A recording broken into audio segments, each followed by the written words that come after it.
Hi, everybody. I'm Kyle Alicant, your host for another edition of BCTV, day 2 of this week. We've got a fully packed week, as I said yesterday when we were talking about AR and VR and the mixed or blended realities that we're now living in. Some say we're in the metaverse, some say we're in real life or digital life. As we did talk about yesterday, we are digitized, we are digital 24/7 more than we ever have been. And what does that mean for how we look at life and how we look at business? Tons. We were talking about the virtual economy yesterday being over $100 billion in the next 5 years, which means that is going to do nothing but grow. So next year, we're going to be talking about how the virtual economy is worth $500 billion. Get ready, because now we're going to be talking today about going to the stars and beyond, talking about deep technologies, industries that are well over $100 billion in the next 5 years, even today. With these industries, as we've talked about on previous episodes, it's not just as much about getting to the stars, but well beyond, and the technologies that are powering us to get there and that are also being developed to help us back here. We're going to be talking about the new and future or upcoming forms of connectivity, and what is going to be happening in space and what's happening currently on the ground as well. There is a ton to talk about endlessly around these two areas, and we're getting excited to dive in. So get ready. Now, as we do here on every episode of BCTV, a big shout out to you, our audience. Thank you for tuning in. Those that are listening, at any point, if you like what you heard, click subscribe, give us a thumbs up. We'd love to hear what else we can do to not only bring you more, but also how we can improve the show. So feel free to reach out. Investors, guess what? I'm surrounded by investors today here on VCTV. We would love to have you as well. If you would like to talk about a subject like today or others, do reach out. We'd love to have your expertise and knowledge here on the show. Entrepreneurs, guess what? You have a spot as well. Not only do you get to hear from the best and the brightest around the world in their particular fields, but you get the chance to actually come on and talk with us. Get the chance to pitch us as investors and the live audience. We'd love to hear from you. Love to have you on the show as well. Feel free to reach out to myself, Elena, or to the entire LA Token team, and we'll get you on the show. And with that, big shout out to Elena and to the entire LA Token team for making VCTV possible and bringing it to your devices, your screens, your anything, whether you be here on Earth or in the stars, anywhere in the world or the galaxy. We're bringing VCTV to you. Now, I think I've filled my quota of puns at this point, but I'm sure there'll be plenty more as the show goes on. Let's dive in. Let's talk about the stars beyond and the deep technologies that are helping us get there. Let me start off with welcoming each and every one of my guests. As we do here on VCTV, we bring some of the best and the brightest investors in their industries to share with you what's happening in these industries, technologies, and trends and regions around the world. So let's dive in. Matt, welcome to the show for the first time. I see you jumping up and adjusting yourself. I know that means you're all excited. So I'm kicking off with you first. Called out. A little introduction and background on yourself. Sure, great to meet you, and thanks for having me. I'm Matt Kozlov. I run the Techstars Starburst Space Accelerator, which is normally based here in Los Angeles, but is running virtually this year. We run a 3-month intensive program where we invest in 10 space-related startups at a time. And we do everything we can over 3 months to help them grow as quickly as possible, usually achieving 2 years of commercial acceleration. Our program is run in partnership with the United States Air Force, NASA's Jet Propulsion Lab, NASA headquarters, Lockheed Martin, Maxar Technologies, SAIC, and Israel Aerospace Industries. We're currently in the second year of the program, so we've invested in about 20 space companies. We also have another program that's more of a European-focused program called the Techstars Allied Space Accelerator. So here at Techstars, we're doubling down pretty heavily in the space sector, and we're pretty excited so far. Awesome. So excited to dive into that. Having been in the accelerator space myself, again, not a pun on that one. Excited to hear a little bit of how you have been helping these companies. I mean, we've talked about it with Irina and Gary and Noble, some of our guests on today's show, about this industry and how big and how long of a play it is, both for the founders and for investors. So we're going to be coming back to that in a little bit. But as we move on, Venom, welcome to the show. It's a pleasure to have you. I know you're super busy today, running back and forth on the phones, but if you can, just a quick introduction and a little background on yourself. Hey everybody, I'm Vadim Tarasov. I'm a managing partner of Advanced Autonomous Solutions Fund, where we invest in deep tech solutions applicable mostly to autonomous systems, from space to terrestrial systems. And I'm also managing director with the US Asset Management Fund, where we invest in European companies in growth stage. So I've been involved in investment in deep tech for the past maybe 8 to 9 years, and particularly for the past couple of years, I've been investing actively in companies in aerospace, whether they are flying low or flying in the stratosphere. I think I'll leave it at that. Wonderful. All right, Gary Fowler. I'll leave it at that. Little intro, a little background. I'll hold. I thought there was going to be something like the grandmaster or grandfather or something. It's got to come out. I was waiting for it. I know Noble was smiling just thinking about it too. Anyhow, I got a good one for Noble. Don't you worry. I got a good one for Noble today. It's all you. Okay. Yeah, my name's Gary Fowler, and I'm a serial entrepreneur. I've done 15 companies. I'm also an investor. I started the first accelerator in Russia, and also one of the #1 private corporate accelerator I co-founded several years ago. Eva, which is one of the top AI HR tech companies, moving into unicorn status. I co-founded it with David Yang. And now I have GSD, Get Shit Done Venture Studios. So we curate companies that are in the growth stage to go global, because it's one of the areas where they just are having some challenges today. And of course, with the digital transformation, they can't travel, and we're just in the right place at the right time. So I love it. Like I said, I've done startups for 35 years. I love them. I like the excitement. I have not had a failure, but I've had a lot of skin taken off all parts of my body, and it was very, very painful, but I got through it. So here I am. So thank you, Kyle. I appreciate it. You're welcome. The joys in the life of an entrepreneur and an investor. Yes. It's a little painful now and then, but nonetheless, it's a fun journey to be on, whether it's here or to the stars. And with that being said, Irina, welcome back to the show. It's an absolute pleasure every time you're on here, whether we're talking blockchain, we're talking fintech, or your favorite subject, space. Welcome to the show. Well, I love all of them. It's like children. You cannot choose which one you love most, right? Well, you're not supposed to tell them. You can Correct. choose, but you're not supposed to tell them. So it's okay. Well, I only have one, so I don't know. I assume it's all equal when you have most. Anyhow, my name is Irina Litchfield. I am president of Lumeria. Lumeria is a platform. It's the space for space. The concentration of the company is to establish space as an asset class. I'm founder of Blockchain Cube, the financial technology company. I am advisor for Space Fund. Megan, managing partner, is here, and I'm advisor of a global securities exchange. There are other things I do as well, other companies I advise, but I think for today, mentioning those kind of irrelevant. Crypto Superwoman, if you haven't already followed her online. With that being said, Megan, welcome to the show for the first time. I'm actually very honored. Again, Irina had mentioned you in the past and sent me some of your papers, and we shared those with the audience and had the chance to kind of dive in. And this is a treat to have you on the show to hopefully share some of those details as well. But like everybody else, intro, background as well. Sure. Thanks so much for having me, Kyle. My name is Megan Crawford. I'm managing partner of Space Fund. We're a new venture capital firm investing exclusively in the space startup ecosystem. And I got my start in the space industry about 10 years ago when I started a nonprofit business plan competition to help space entrepreneurs learn how to speak to investors, which can be a pretty big gap. So it's been fascinating over the last decade to kind of watch the industry develop from that perspective, and happy to be investing in it full time now.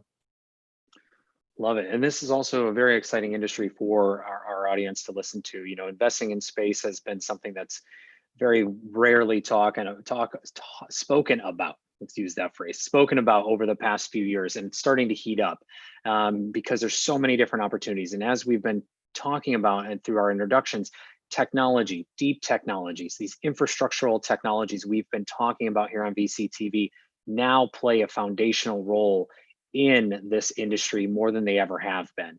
More people are building, more people are developing, and so there's more opportunities to invest.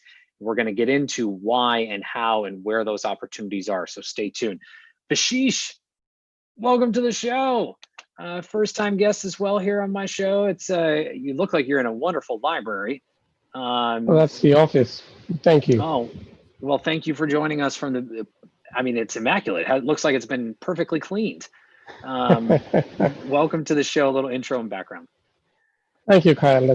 Thanks, guys. Pleasure to be here and with all these very renowned and fantastic guests. My own background, I'm the founding managing partner of a deep science and technology fund called Special Invest. Based out of India, we invest in India and in the US. We've on the deep tech and space side, we've first investors in space companies in India. We've got investments across launch, communication, and satellites. On other things on deep tech, we've early investors in companies that make electric vehicles, early investors in robotics, and early investors in aerial mobility as well. So that's a little background about us. Glad to be here.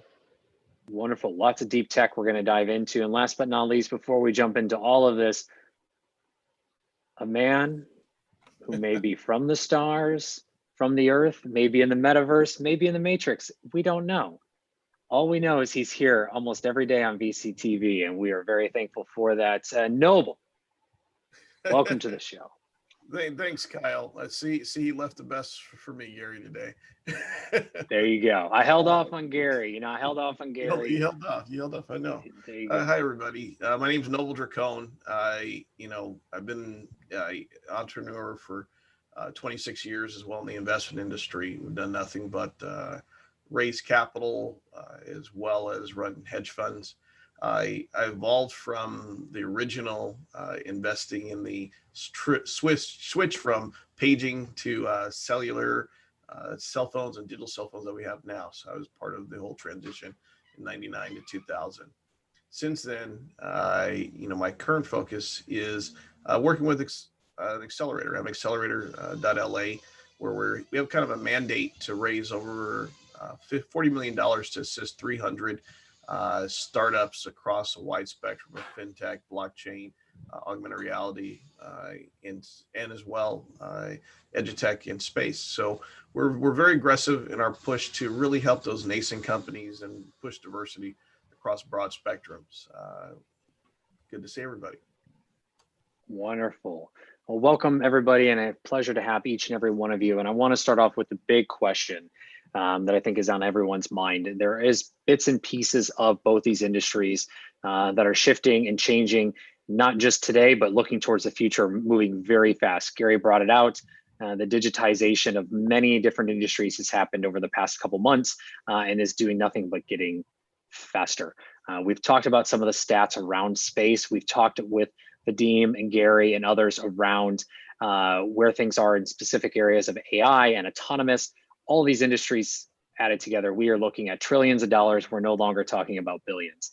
So let's get into it. What is the current state of things? Where are we when it comes to space and or deep technologies? And I know each of you have your specialties, so I just would love to hear your kind of standpoint and view of where things are currently. And Matt, let's kick it off with you. Where are you seeing the current status things of space and deep tech? Yeah, we started this program 2 years ago in an environment that I think was kind of the exact right time. 5 years ago, I don't think there would have been nearly the appetite or ability for entrepreneurs to build seed stage companies and be able to get to Series A, Series B, Series C. And we're looking a lot beyond launch, right? We're not looking for the next SpaceX. We're looking for the next company that can either build a business with space as a platform or use all of the incredible changes in economics around the space sector that have been enabled by cheaper launch to build compelling businesses. And for us, I think where the most interesting touch point you need to look at is where are the customers for space businesses. And we're in the United States. The biggest customers are generally military, DoD, and NASA, as well as commercial applications. And I'm extremely excited because I've been seeing incredibly rapid innovation by the DoD and an increased appetite to work with early stage startups that have been bringing an entirely incredible fuel of growth and innovation and access to capital and customers into seed stage startups. So we're extremely excited about where things are right now and where they're going. What encouraged you, just as a quick follow-up, what encouraged you guys at Techstars to get into this industry? I mean, did you see something that no one else did? And the reason I ask is 5 years ago, I did look at this industry as running an accelerator, and most did not. At that time, it was more microstats and early days of satellites, and no one understood it. So why get into this from a Techstars perspective? Yep. So the 2 or 3 major catalysts. One was that we had started a new program with the United States Air Force that was very broad. It wasn't just focused on space. It was how can we help the Air Force change how they procure technologies, how they support early stage companies. And they made actually some pretty significant changes to their SBIR program, which made it a lot easier for entrepreneurs to get that first and second check from the Air Force within couple weeks for the first check and less than a year for that second check, which could be $750,000 or more. And so we saw that they really were putting up a shingle saying, we're open for business. We don't want to just be working with the same old contractors we're used to working with. And so that sort of opened up our aperture around what can a startup do with the government as a customer. And then the second key trend for us was we had made a number of investments into a few companies in the space sector. One is Skywatch out of Toronto. Another is Kepler Communications out of Toronto. Kepler was able to build their first satellite and get it into orbit in low single $1 million. That's a pretty incredible accomplishment that 5-10 years ago really would not have been possible without access to launch capabilities. Cost per kilogram has gone down. Research and innovation, the size of small sats have gone down. And so really the cost structure of the space sector itself has changed a lot in the last 5 to 10 years. And as I mentioned, the customers are now there in a way that I don't think they were in 5 to 10 years ago. Well, even on the commercial side, right? We're seeing, Exactly. all kinds of commercial applications. Irina and I have talked about, Bitcoin mining, just as an example. We're not going to talk about cryptocurrencies, but just on that side, there is a lot of activity that's happening there to what's happening with Starlink and others that we've seen around, lighting up communication opportunity or connection points in a way we've never experienced as well. And, with that, Vadim, I want to come to you. I know you've been focusing so much on autonomous, whether it be on the ground or through the air. What are you seeing as kind of the current state from your standpoint of both space and deep technology? Well, in my case, I'm a lot more, down to earth kind of guy. So basically, I'm looking at the applications. Sorry, there is a bit of a background noise, unfortunately. So I'm looking at the applications of the space technology, mostly to connectivity and control of other satellites. So, sorry, not other satellites, but other autonomous devices on Earth or in the air. And in that sense, I've invested in a company that has been dedicated a lot to what Google has tried to do with Titan Aerospace, Facebook with their Aquila, Airbus with a Zephyr. So for me, space essentially, as a market, for me personally, it's inexistent. I'm focusing more on what's happening down on the Earth, where I can apply these technologies for the mass market. And when I say mass market is, are we able to deliver the connectivity down to the people on the ground using our space devices? Are we able to control autonomous vehicles throughout their route? So providing connectivity for me is now the major application out of all. And hence, this is sort of my personal favorite area. What I've seen aside of that, which really is applicable again to the down to earth kind of industries, is the application of space imagery to agriculture, to transportation, to essentially to all of the areas, even to 3D mapping. So before, these things were probably a lot more concentrated in governments and related industries' hands. But now, I mean, there are startups which have managed to deliver all of this data to these small agricultural companies, saying, you know what, guys, here is the data which shows which land you might want to be using for a certain type of cultures and whatnot. So for me, space is mostly about Earth, unfortunately. And hey, we only have one planet, so I think that's a very fortunate thing. I'm glad someone out there is focused on it as well. Noble, I'm coming to you. I got a TV view. I'm seeing you brought a special guest on the show, so I'm jumping over to you for the next. This is one of my key shareholders in the company. She signs the documents. Yeah, she makes a lot of key decisions. Yeah, this is my youngest of 5, so she has 4 older brothers, and so she woke up and didn't want to go back downstairs, so she came to the office to visit everybody. Say good morning, Morgan. Morning, Morgan. Morning. So Noble and Morgan, our special guests for today. What are you seeing in the world of space and deep technology, AR, VR? Yeah, so for our focus, I really think that long range space is just a big issue, right? That thinking that we're going to go to Mars, the core of it is always about the first step. How are we going to go ahead and develop the moon? I think the moon really becomes the big push as far as creating like a base of operations for the rest of it. But at the end of the day, we still need to be focused on communications. And so augmented reality and virtual reality, I think, play the biggest and easiest part in being able to interconnect both the communication and then the synergistic abilities between what we need to do on Earth as well as in space. Right now, we've been tracking a company called Spatial. They did a $14 million round of financing, and Spatial.io, their focus is really showing, especially during the COVID-19 era, of how to get people to work together, both as avatars and as people. And I think that's really where it's headed. And I think that space, the key of it is we have to focus more so on the communication and being able to interact and just integrate together between what happens on Earth and then collaborate outside. I don't think, without no pun intended, I don't think any of this operates in a vacuum, right? So we have to be able to collaborate easily with all of our people in space. And I think that's the biggest hurdle. And I think AI and augmented reality and virtual reality play a key component of that communication. Yeah, and we talked a little bit about this yesterday in getting into the world of holograms and also telepresence, right? Telemedicine to telepresence to telemechanics.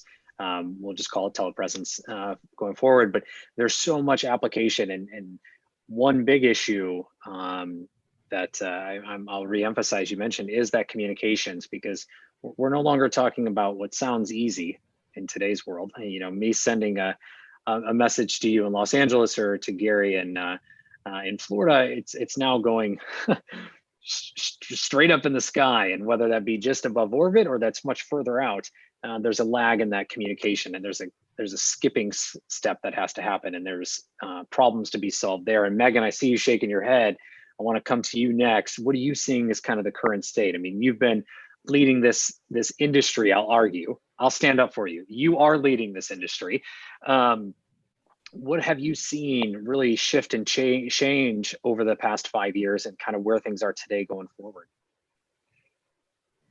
Well, Matt really touched on it when he discussed launch, right? So it's not just the drop in the cost of launch, it's the low cost, frequent, and reliable access. So more and more access. Think like the opening of the Wild West, the railroads have now been completed. And now we've got the gold miners coming, right? These 50,000 new satellites that we expect to launch in the next 5 to 7 years. And those satellites are going to be doing all kinds of different businesses in space, and they themselves are going to need products and services. And so you're starting to see a real ecosystem develop, multiple layers of supply chain, both terrestrially and on orbit. And what we're really excited about is the further development of that supply chain.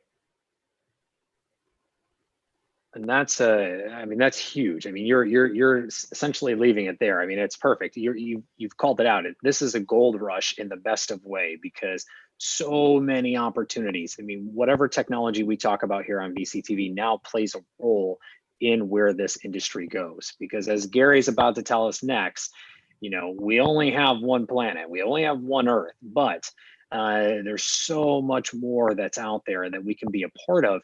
And these technologies, including the one that he loves and sees as the new electricity, is going to be playing a foundational role into that. And before, we just hadn't seen it at the cost level, to Megan or Matt's point. So Gary, tell us your state. Irina, I'm coming to you next, and then Bashish, I'm closing out with you. So Gary, where are we with kind of the current state of things from your perspective? Well, you know, so I love the situation we're in right now. We got Richard Branson, Jeff Bezos, and Elon Musk competing. And whenever there's competition, things happen. So look at Falcon's done in a very short period of time. So with Musk, I think, you know, our planet's in a state, as we talked about before, where the sea level's risen, a little over 100 years, about 7.34 inches. We've got some challenges. There's all kinds of impacts. The population of the planet quadrupled over the last 100 years. From the early 1800s to today, it went from 1 billion to 7.9 billion. We're facing overpopulation. We've got an incredible opportunity, right? There's 6 billion Earth-like planets just in the Milky Way. And I'm sure, Matt, the Goldilocks zone, based on the Kepler project. There are 100 billion galaxies. Think about it. I mean, we're on one little planet, 100 billion. Kepler confirmed that there are about 4,000 Earth-like planets, that it's purely confirmed. So we've got an opportunity. I know that we'll talk about mining, but also think about this.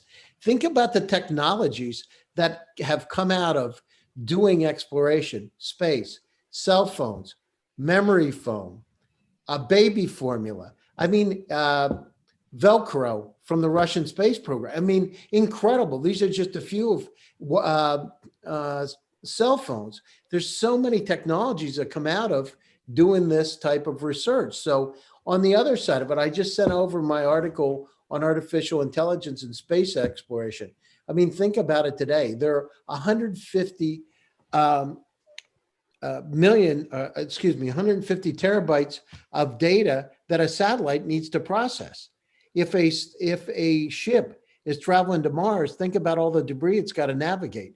Artificial intelligence, as you know, Kyle, the new electricity, is going to have to be present to help us. And if you're taking a journey to Mars, having a smart assistant that can monitor you all the time, keep you company, interpret, understand what where you are emotionally. And by the way, Gary, you just went on mute. There you go. Yeah, they are in existence today, and they're being used, both like the European Space Agency. So AI is here. AI is going to help us with our quest. The technologies that we're going to develop through space exploration are going to help us here on the planet. And, you know, Noble's right. So I think that, you know, now's the time when we got 3 billionaires competing to be able to go to Mars, to go explore the vast domain in front of us. I love it. Look at the space race. Look at the space race, right? So when the Russians competed with us and they put up Sputnik, all of a sudden, in a few years, we're to the moon. Well, I love this stuff. It's what's exciting about it, I'll add, as I get ready to go to Irina here next, is it's not just 3 billionaires. It's 3 billionaires and so many entrepreneurs in general, right? Matt called this out on the commercial side, as did Megan, is there's just so much happening, both from the entrepreneurial side to the commercial side. Everyone is looking to this. I mean, Noble and Vadim also called this out on looking at communications. Everyone is starting to see where this can go. I mean, again, to Megan's point, this is the opening of the gold rush. Get ready. This is not science fiction, and in the fact that it's not existing, this is science fact. It is game on, in a very good way, an exciting way. If you're building anything that can be applied, space or beyond the stars should be on your radar in some way, shape, or form. as well. And Irina, I want to come to you next. What are you seeing as this current state of things? I mean, we talk about this in almost every episode we're together. I love it, but I know you got so much more to share. So I'm going to shut up. I'm going to let you go. Thank you. It's interesting. I agree with all these points that you guys made. I think what's important to add too is that a lot of governments are now competing too, right? So besides billionaires that we know, besides the entrepreneurs, there are also a lot of governments that are betting on this very, very strongly, as well as billionaires that are in other countries that are maybe not as open about what they're working on. And so the competition is the pressure and the growth in it is much bigger than what it appears to us. And I think that's one of the things we must keep in mind. As well, to your point, I would like to add is that and Gary's too, what we're doing to push forward the innovation in space, the settlement of moon, the kind of exploration really affects how we live our lives here on our planet. And I think that's one of the major things to also keep in mind when you think about investments is when you're thinking about space, you think about Earth as well. And a great example, I think, is the first step that we must make, which is, settlement of them on the moon. And so how do we sustainably create ecosystems for our organisms, for people to be able to go and live on the moon? Because we need not 3 people living on the moon, we need whole settlements. Ideally, we want to have schools, we want to have jobs, we want to have art galleries.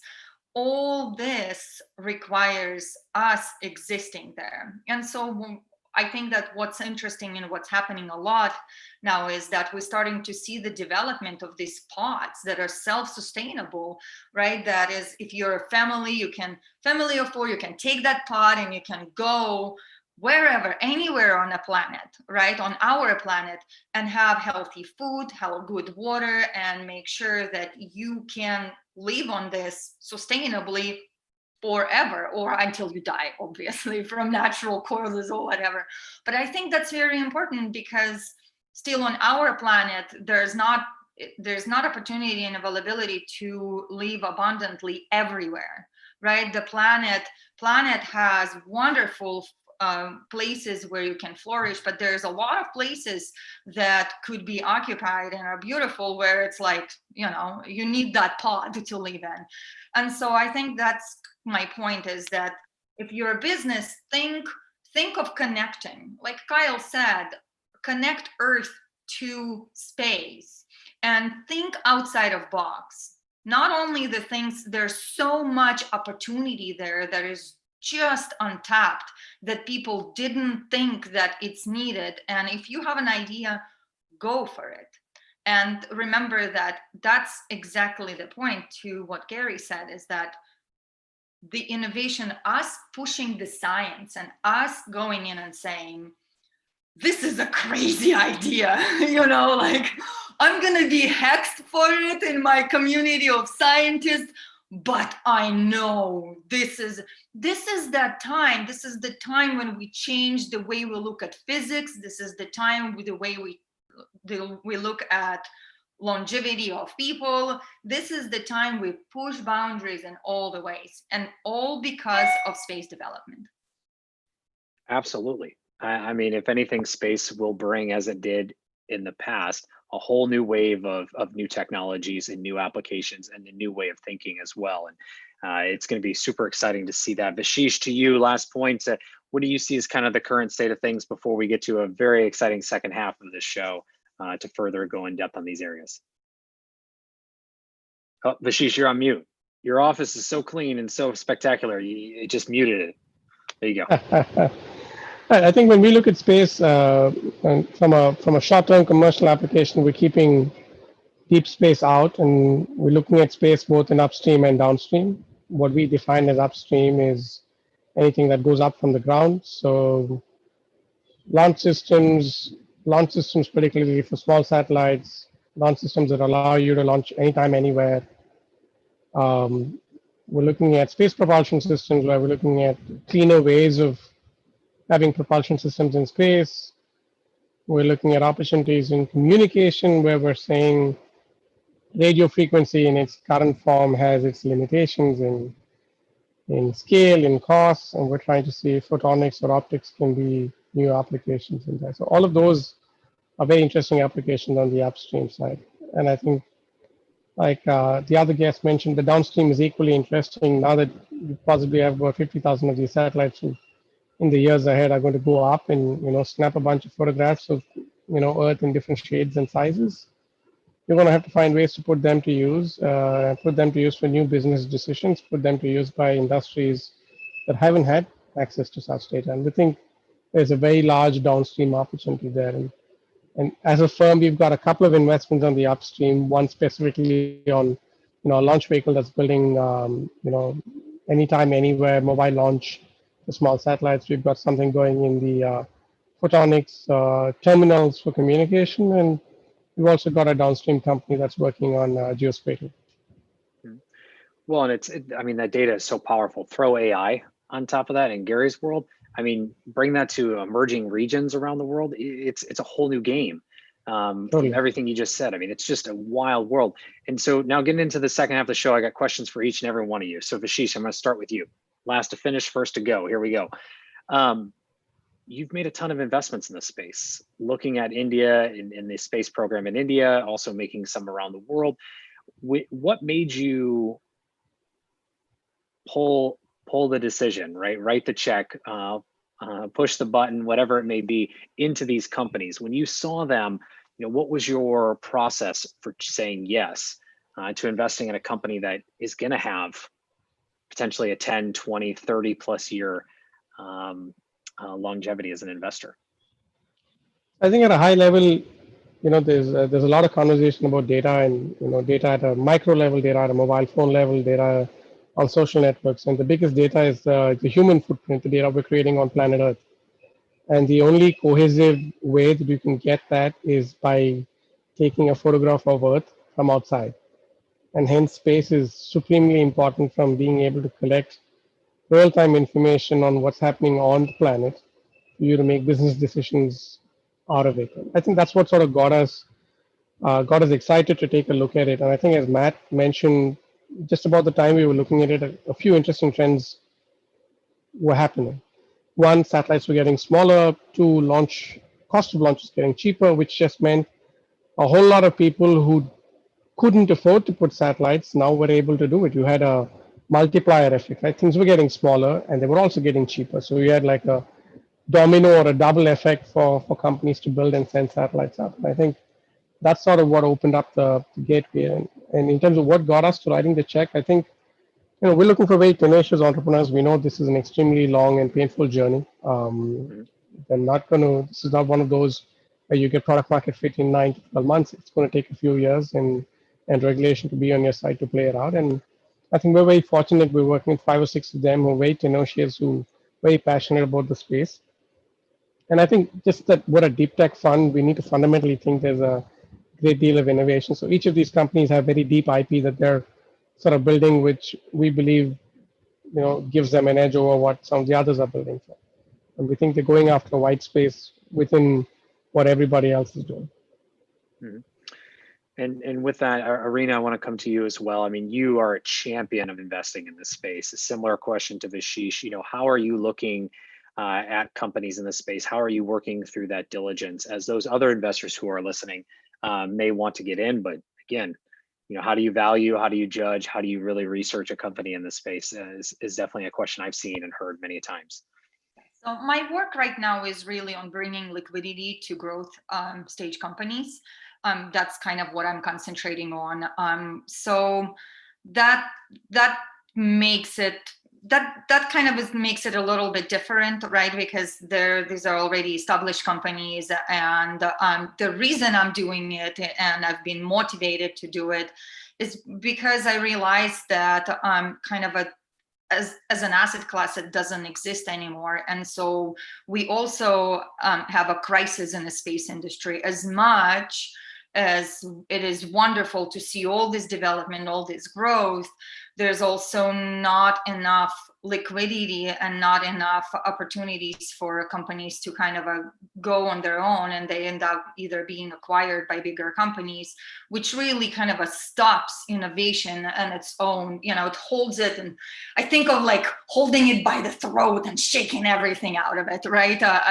So that's one, and two, it kind of makes it much harder to actually to go and innovate, because when you're looking at the industry itself and you say, okay, if I do well, I get acquired by X, right? So that means that you constantly making steps that kind of facilitate you getting to that point. It's not innovation, I'm gonna break the rules of physics and do it, right? And we're flying high because it's just not going to happen at all. And so for now, when I look at the companies, when I see the small stage companies, they all go to Megan Crawford, because she's the empress of all the business plans of the space industry, and she knows. And so she knows who've done what, what kind of a track history they have, what works, what doesn't work. And so when Lumeria is partners with Space Fund for that reason, because my due diligence, I am blessed to not have to do due diligence. I know that I can contact Megan or on Rick, well, really Megan, and ask her questions about business and about the details that I wouldn't know about, right? So, and that's how I do due diligence if something is very interesting. Other than, of course, before seeing the fine applicability of the business, I think about, is the team, what's the team, what they've done, and kind of like our basic VC due diligence of, without the business, does this even work? Does that formula work? And if it does, then that's, I go to Megan. Well, and to that, I'll take it to Megan. I mean, Megan, you again have been a champion of this space. You've been investing in it. For the investors that are listening, I have a two-part question. Anything left around diligence? Again, this is a very big industry. Talking about space specifically, what should people really keep an eye out for that they may not be in terms of a particular business? And then I have a second question. But first, diligence. Anything else that they should be looking at as an investor? Yeah, so the three big things that we look at are tech, team, and timing. And the timing is really kind of the most important factor, because it encompasses two things, right? Which is market timing. Is it the right time for this product to come to market? Can you hit the market sweet spot with the timing of the release of your product? And then also, what's your time to revenue? One of the problems we often see with space companies is it's a great business plan, but it's going to be 15 years until first revenue. Unfortunately, for most venture capital firms that are living with funds that have a 10-year lifetime, that's just not going to work, right? So that has changed considerably over the last 5 to 10 years. Those timelines are getting shorter. The total amount of funding that needs to be raised is also getting smaller. But yeah, so the timing, the technology, does it work? We have a great set of technical advisors that help us work through that. And then, of course, is this the best team in the world to pull this off? So those are the three primary things that we look at. And I would say that most of the space industry is currently B2B companies, but we're starting to see a little bit of a shift in the last year or two where we're seeing a lot more business to consumer companies. And so that's made us internally change a little bit about the way we're thinking of our due diligence, because a B2C company is a very, very different type of evaluation than a B2B company. So I'll just leave that out there. That's a fun little wrench in the system right now. Well, and you kind of teased into my second question, as if I prepped you beforehand. All jokes aside, where are the opportunities? We're going to get to the opportunities from a deep tech perspective, and there's going to be plenty that the team will provide. But from you, I mean, you run one of the foundational funds in the space. what are you seeing as areas of opportunities for investors to start looking at or entrepreneurs to start building in? Sometimes they cross, sometimes they're a little different, but I'll let you kind of kick it from there. Well, I'd say the first thing is the time to invest in launch has passed, right? We're currently tracking over 130 launch companies around the world. We think there's room in the market for maybe 6 to 8 to survive long term. But it's what those launch companies are opening up. That's where the opportunity is. Who are they launching? And what are the business models that close today that wouldn't have closed 2 years ago or 5 years ago without this cheap, reliable, frequent access to space? So one example of this is the last mile problem. Right now, most satellites effectively take a bus, right? You don't get to decide where you're going. The bus stops where the bus stops, and that's where you get off. So how do you get from the bus stop to your front door? How do you get that last mile? So that's one really interesting one. I think it was Ashish who mentioned earlier communications and the limits of radio frequency, and how right now we have more data being collected in space than can either be processed or downlinked. So how do we solve that bottleneck? And then there's all kinds of opportunities around, as I mentioned earlier, these 50,000 satellites that are going to launch. What are the products and services that they will need? What will they be purchasing in space and on Earth? So that's just a few. There's plenty more, but I don't want to go on too long. It's all right. Give us another one. We got time. I'm watching the clock. We'll give us one more. So one of the things I'm really interested in is the development of an in-space supply chain. So eventually, you see asteroid mining or moon mining, are the inputs to the ecosystem. We have 3D printing, you have fuel processing on orbit, all of that. I think that the actual reality of asteroid mining is probably outside the life of my current fund. But what's really interesting are the nodes in that supply chain that are being set up now. One great example of this is one of our portfolio companies, Orbit Fab.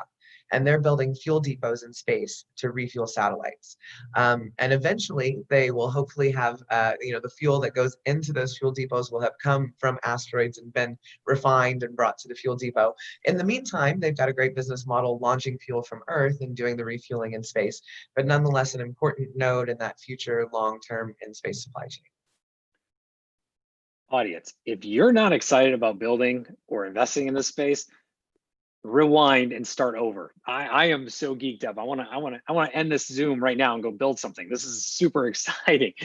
Vadim, Matt, Noble, Gary, coming to all four of you on this one. Actually, Matt, I got a different one for you. For Vadim, Noble, Gary, for you guys, deep tech. Each of you play a role in this, whether it's communications, it's artificial intelligence and data, or it's just general autonomy. How or where do you see the opportunities for those technologies to integrate in the next, call it 2 to 3 years around space? Noble, let's start with you, Vadim, and then Gary. So Noble. Yeah, NASA spent 10 years trying to shoot a laser to the moon, and they finally achieved it, based on a notebook size of information. They've been looking at multiple ways for such a long time, trying to cut down our communication. Radio just doesn't work in space. The reality is we have to either create multiple orbital satellites where satellites have become cheaper, as Megan said, but around different planets if we're going to have long range communication. The secondary component is that NASA has been trying to come with solutions, maybe putting communications in the things that they launch to create almost a interstellar communication network. But the reality is, until we solve the core issue, I really believe that most likely lasers are going to really be the key for the communication. NASA, I think in 2008, did a different version of how we transmit data now through the internet. Because the way the internet works is everything's broken down in pieces and then sent across. That doesn't really work in space. It's inefficient. So you have to do a point-to-point connection of being able to kind of pass the data as whole pieces across the network. And so, more and more promising, lasers become the key. And that goes back to why they looked at lasers to power solar cells to drive further and further out to reach in space. So, we're looking, and I've been looking more and more at the communication side, because as we build all these things in space, if we even have, a base on the moon, it could take 22 minutes to up to an hour for communication to be sent back and forth. And as we're all used and accustomed to being able to pick up our phones and communicate instantaneously now, that's you're back in 1990s when you're talking about data packet moval. So that's really the space that we're really looking at. We haven't invested in that particular area yet, but that's really where our attention is focusing. That now that we are going to head to the stars, how do we get the information moving around? Well, and good thing we all lived through the days of, dial up and AOL, the bing, bing, bing, a little dial up. If you don't know that, and it's a little too early of a reference for you, do a little Google search on AOL. Forgot the rest of it, Kyle. Shh, remember? Thank you. Dial-up internet. Thank goodness we went through. There was a reason for it. So to Noble's point, or laser discs. Maybe we're going to finally see those come back. All jokes aside, I completely agree. And to you, Gary, and then Vadim, I'm coming to you. And Matt, I got one more big question for you. Gary, where does AI and some of these tech really play a role into what's already been mentioned? I mean, so we talked about, Megan brought up the point, there are massive amounts of data. And we've got to be able to synthesize that data and make sense of it very, very quickly. So that's an opportunity that exists today. And I see that, being worked on in the next couple of years. So that part of it. In terms of AI, as I said, you're traveling to Mars and you got to be able to monitor. You may not be in communication. As Noble said, maybe the laser reaches, maybe it doesn't. What happens if something happens in flight? And you need to be able to monitor that person. You need some kind of a smart assistant that works with you. And those are being developed. I just sent my article over that talks about some of the European Space Agency's initiatives. So we need to have those. We need somebody to be able to, I don't want to say, I remember 2001, A Space Odyssey and HAL, and it freaked me out when I was a kid, but I love it now. And, we need HAL, a good HAL. And we need to be able to teach the AI to be benevolent, right? To be compassionate, to have, and I've written an article about that, emotion AI. We need to look at, there's a lot of things. This is a great opportunity for us. There's massive amounts of data. What happens when we're flying to Mars and there's debris? How do we be able to figure out what's right, what's wrong, and what's going to blow a hole into the craft? So we need those kind of systems in place. And the good news is, we're developing those kind of, I call it transportable AI, right? So it can go across multiple vertical markets. It just needs to be planted in. And by the way, they're working on it today. So it's not something that's not being looked at. That's the good thing. And in terms of what's happening today, plays right directly to Vadim. It's like you guys are all just playing into my mastermind plan. It's perfect. Vadim, I mean, this is stuff that, as Gary mentioned, that's being worked on at the autonomous level, whether it's for autonomous vehicles on the ground or in the air. But in addition to that, what else are you seeing as areas of opportunity where these are going to intersect?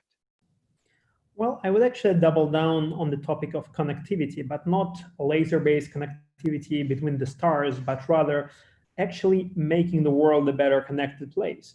I mean, today there are several different areas of concern. So in some areas, it's just too expensive to set up all of the mobile infrastructure, all of the cell to get the signal around. So this is something we're looking to solve. This is the one point. In other cases, like in several, smart cities and whatnot, people are saying, what? We ain't gonna install, or we don't want to install a single cell phone tower because these just emit too much, have too much emissions, it's not safe and whatnot. So here is where we use our high altitude pseudo satellite. And by the way, I've invested, that's an interesting notion I got right now from Noble regarding using lasers for communication. I've invested in a lasers company, but mostly to take down drones with it. Now I'll actually try to see if there is an alternative solution to use it for recharging and communications on at long distances. But all in all, for me, space, again, it's part of an ecosystem which allows, and by the way, space and AI, they're all in autonomous devices. Space provides the connectivity, the positioning, the exact positioning, very accurate signaling. And then AI, it just allows pretty much everything to happen. I mean, autopilots, they're AI. Understanding on how to navigate a busy street, that's also AI. So AI, I think it's pervasive throughout what we do in terms of devices and autonomous navigation of any type of aircraft or terrestrial device. So that's mostly what I'm all about. Which is exciting. Matt, to you, it's a double question. Same, what areas of opportunity do you see left that haven't been mentioned in these areas? And then I've got a follow-up for you as well. Oh, I think everyone's covered quite a few of the major opportunities. I think the key thing to remember in the way that we're approaching this is we think of space as a platform. It's an enabling technology layer that when you have access to it, you can enable all sorts of downstream applications, whether it's communication or understanding our planet, right? Whether that's surveillance or hyperspectral imaging or hydrothermal imaging to understand, where there's a toxic bloom or a gas leak, or whether we're overwatering or underwatering our plants, whether there's minerals in the ground. I think we talk about space, but really what we're talking about is Earth. Sure, there are lots of scientific applications, and what NASA is working on in terms of getting us back to the moon and then to Mars, and all of the exoplanet research and understanding our solar system is incredibly important. But from a commercial investment application, we are talking about what you can do here on this planet. Absolutely. And second half of the question, I mean, you run, I would argue, the largest accelerator in the world today, a program for it. If startups are looking to begin building in this space, your program offers a number of solutions and services to help. Where can they go, and how can you help them in this? As it is, again, a long journey. So 3-month program for a company that's going to be around for 30 years. What kind of services and support is key for these startups to make sure they have in their early days that you guys are supplying as well? Yeah, and I think a key distinction is that we're not an incubator. We're usually taking companies when they already have some traction, and we're taking that foundation that they've created and then moving them significantly further and getting them ready for their A round. Megan mentioned a company called Orbit Fab. Orbit Fab is a great example of a company that we invested in. They had already built the first prototype of their fueling interface system and already flown it on the International Space Station to demonstrate technology readiness level of, depending on which component of the system you look at, but TRL 8 or 9. But they hadn't yet built their fuel depot. They didn't have any paying customers. And I think that's really a great place for a company to go through a program like ours, where they've developed technology and they're ready to commercialize it rapidly. Because our program in particular, we're working with commercial, civil, and military customers. And so they're going to get rapid exposure to different end users, people with checks that they can write. And probably, I'm very proud of the mentors that we've assembled across our program, including Megan. We've assembled about 140 or so of, I think, the most impressive leaders in the industry. People who have built and scaled, 1,000-person space companies, extremely accomplished investors, and key executives from all of our partners. And so the startup entering our program, if they're accepted, is going to have very deep access to people who are motivated to see their business succeed.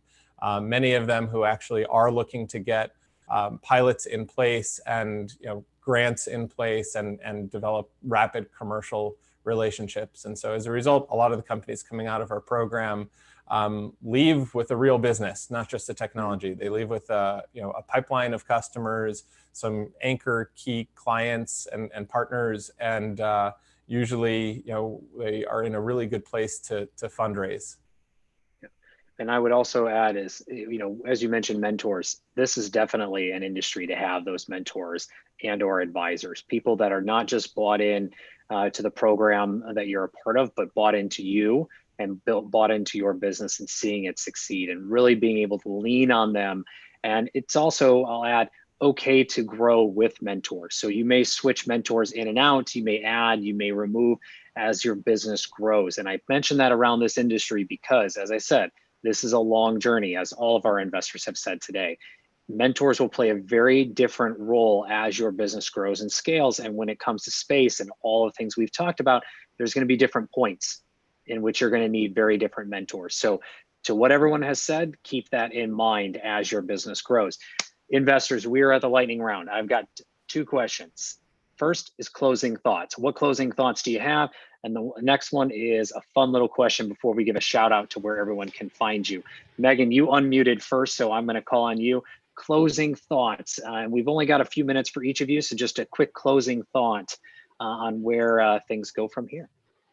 So I Megan, can say that space is the only industry where we can say that the profit potential is definitely limitless. It is unlimited profit potential in the space industry. So when you're looking for a place to invest, just remember that. That is true. If we had an emoji that just went like this and rained money, we don't have Zoom backgrounds with animations yet, but if we did, there you go.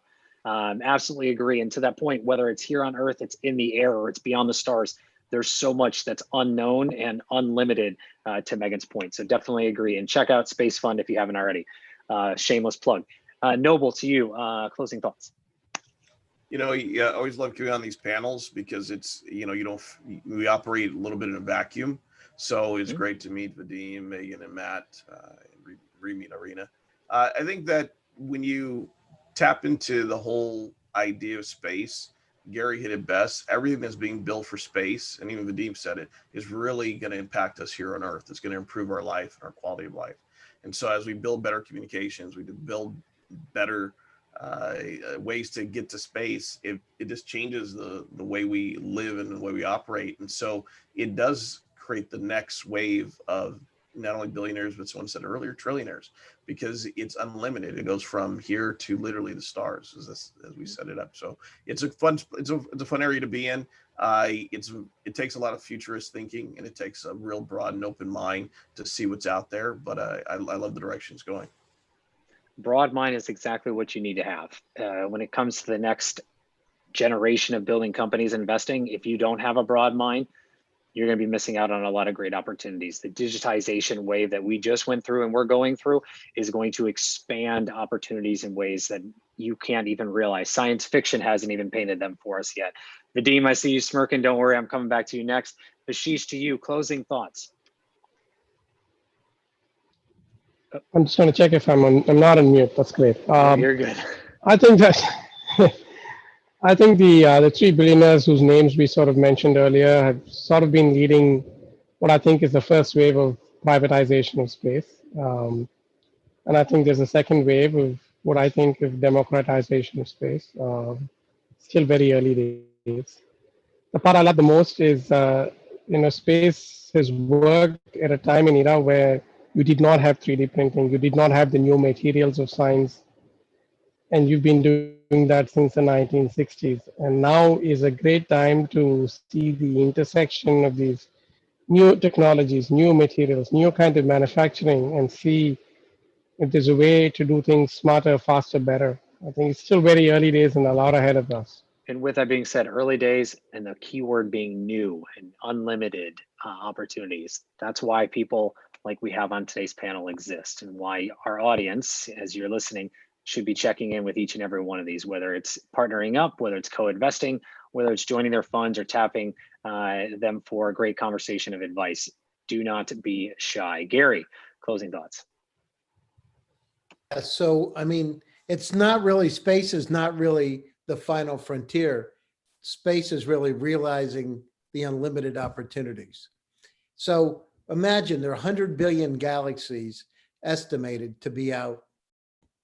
And the opportunity to be able to see so many different things, to be able to travel to another planet, it's going to happen that we have to do it at some time because of overpopulation. So this is the opportunity of a lifetime. It's taken us for 1969, when we landed on the moon, to today till we get back. And I feel confident that we really are on a path to go to Mars, where something's really going to happen. I just want us to move faster and to be able to get out there. You know, there's mining opportunities, there's travel opportunities in terms of inhabiting other planets. Agriculture is going to have to dramatically shift to be able to produce food, which is going to help us here. So I think it's a great opportunity, unlimited opportunities for us to go forward. Absolutely. Vertical farming, we didn't get a chance to get into. New materials, we didn't get a chance to get into. Space tourism, to your point as well. There's so many different applications, but autonomous stays true. And there's a huge opportunity for autonomous, along with new displays, new ways of control and new systems and infrastructure that's going to be put in place. Vadim, to you, closing thoughts. Well, let me just rain a little bit on the parade of the overall excitement of this technology. I mean, as a user and basically as a tech enthusiast, I'm absolutely thrilled to see all this working. However, as an investor, for me, one of the key things is how soon is it going to start making money? How certain am I this thing is going to survive till the next stage and it's not going to take it like 10 or 15 years to reach where other people would look and say, well, you know what, actually, this is a good thing. We are going to acquire it. So for me, and again, I think people should apply a little bit of critical thinking and say, hey, you know what? It's an absolutely awesome thing. I'm sure it's going to be needed 3-5 years down the road. Let's take a look at A, how much money it's going to take to actually bring it to that point, and B, ideally, are we going to start making any money anytime soon? So just keep the feet on the ground a little bit. Absolutely. Matt, to you, closing thoughts. Oh, that's so much pressure. I don't think I have anything wildly original or inventive to say other than, to echo Vadim's point, we're not, as investors, we're not bankrolling sci-fi ideas. Like, we are trying to make money, and we are trying to make sure that whatever you're doing, you're going to stay alive to get to the next milestone. That's what, we need to make money for our investors. That's how we make money too. And so there has to be technical, low technical risk and low business risk to compensate for the ultimate, investment and risk we're taking in investing. And so we do really need to see how you're going to get from point A to point B to point C to point D. And so often it's just, here, we want to get to point Z.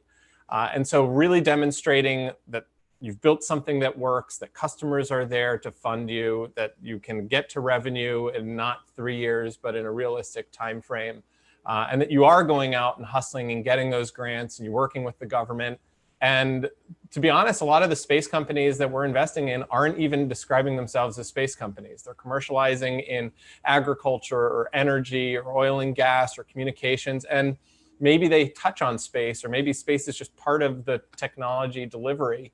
But I think, if you look at our portfolio, I'd say 1/2 to 3/4 of companies are not space companies.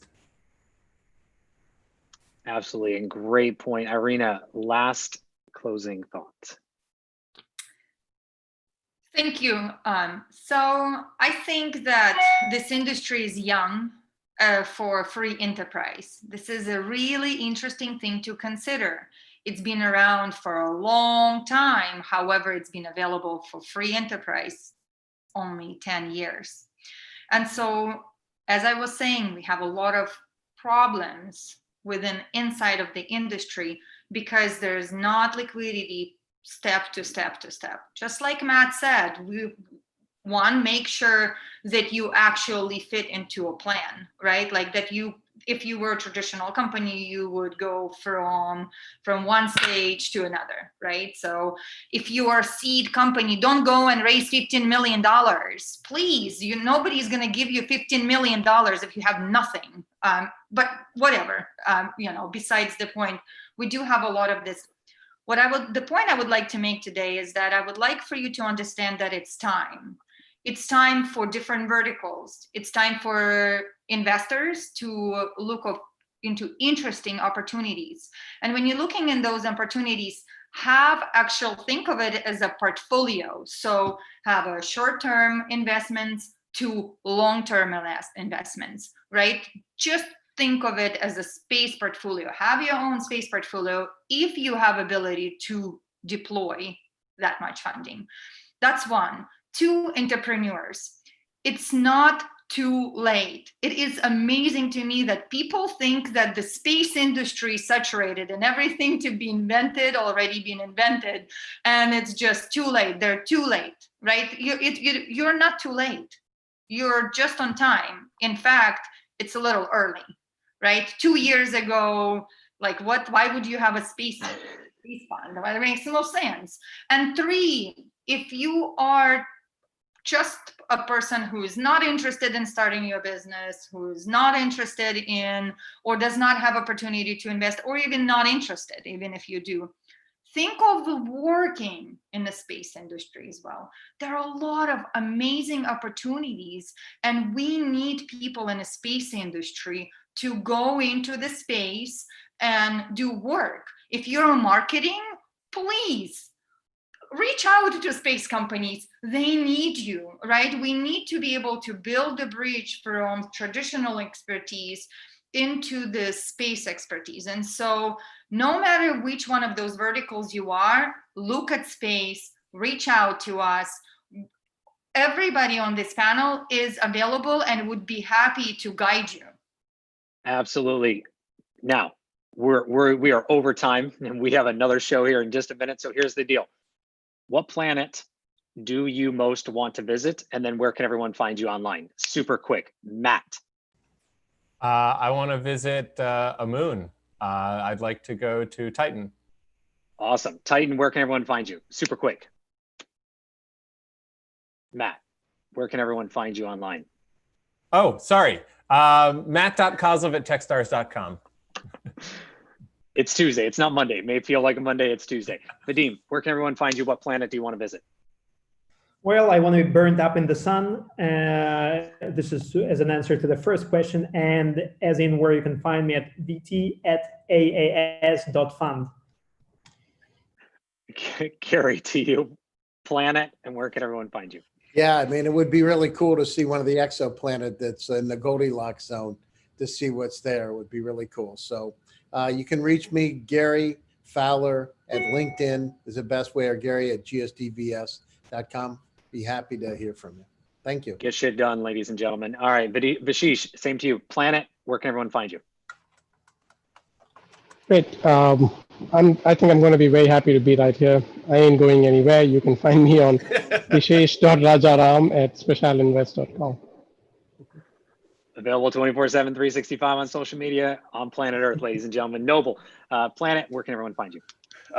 Solar system, I'd go to Alpha Centauri, closest one to us, just to kind of hang out. And anyone can find me at Dracone, Twitter, or on LinkedIn or LinkedIn, Noble Dracone, easy to find. Awesome. Crypto Supergirl, where can everyone find you online? Planet.